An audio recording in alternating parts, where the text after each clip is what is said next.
100% planning but 0% execution, 0% action. क्या आप सभी लोगों के साथ ऐसा हुआ है? अगर आप लोगों के साथ ऐसा नहीं हुआ तो मेरे साथ ऐसा बहुत बार हुआ है।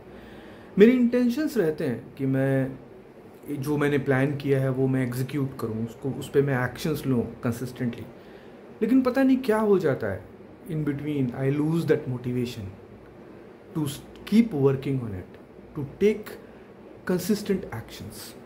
एंड यही टॉपिक मैं आज अब सभी लोगों के साथ शेयर करना चाहता हूँ। बट इसके पहले मैं आपको ये बताऊँ कि ऐसा क्यों होता है and how we can deal with it. मैं आपको एक एग्जाम्पल देना चाहता हूँ। से फॉर एन एग्जाम्पल, आप जाना चाहते हो पॉइंट ए से पॉइंट बी, आप कभी गए नहीं। अब आप जाने के लिए आपको रास्ता भी पता नहीं है।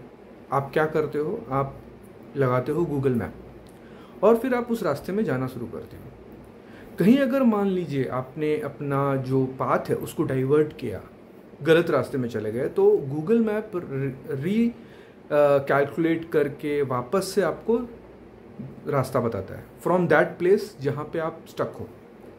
हुआ है ऐसा कभी कि वो हमेशा आपको रीडायरेक्ट करता है टुवर्ड्स योर गोल?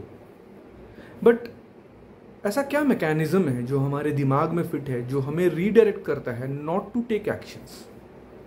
तो समझ लीजिए मैंने एक गोल रखा कि मैं सुबह उठ के वॉकिंग के लिए जाऊंगा, मैं अपना वेट रिड्यूस करूंगा, मैं अल्कोहल नहीं लूँगा, मैं स्मोक नहीं करूंगा, मैं एंगर को कंट्रोल करूंगा, मैं नेगेटिव थॉट्स नहीं कर रखूँगा, मैं डाउट नहीं करूँगा अपने ऊपर, हाँ, मैं डाइटिंग फॉलो करूँगा। ये सारे गोल्स समझ लीजिए आपने रखा है, लेकिन जब भी आप उस पर वर्क करने पे आते हो आप कर नहीं पाते, आप उस पर कंसिस्टेंटली वर्क नहीं कर पाते। क्यों ऐसा होता है?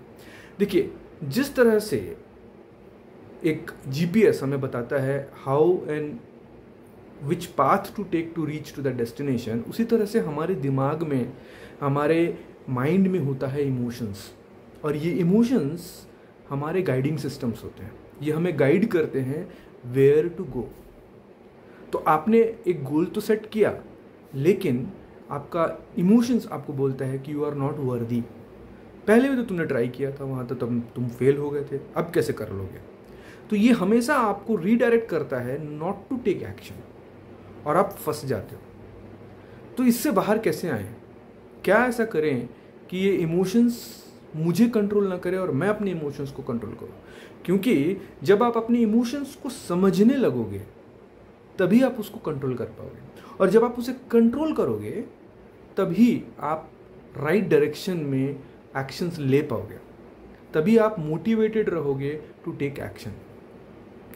सो ये जो इमोशंस है ये हमारे थॉट्स को और हमारे बिहेवियर्स को ड्राइव करते हैं। अब हमारे थॉट्स और बिहेवियर्स लीड करते हैं एक्शंस पे। अगर मैंने अपने थॉट्स और बिहेवियर्स को चेंज करने की कोशिश की लेकिन इमोशंस पे वर्क नहीं किया, तो घूम के मैं वही बैक टू स्क्वायर आ जाऊंगा।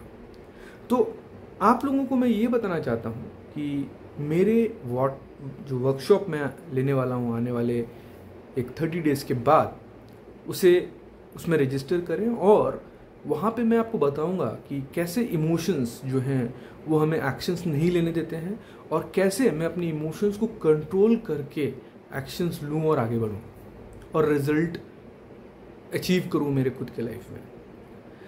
मेरे वीडियोस को आप देखते रहिए, because next 30 days I will come with newer topics which will be related to this, जिससे आपका एक अवेयरनेस और एक अंडरस्टैंडिंग बढ़ेगी towards these emotions and emotional intelligence, and that will help you to gain more in my workshop.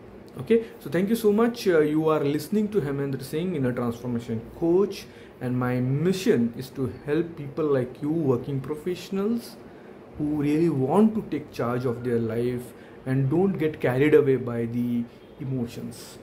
Looking forward to meet you all. Thank you so much.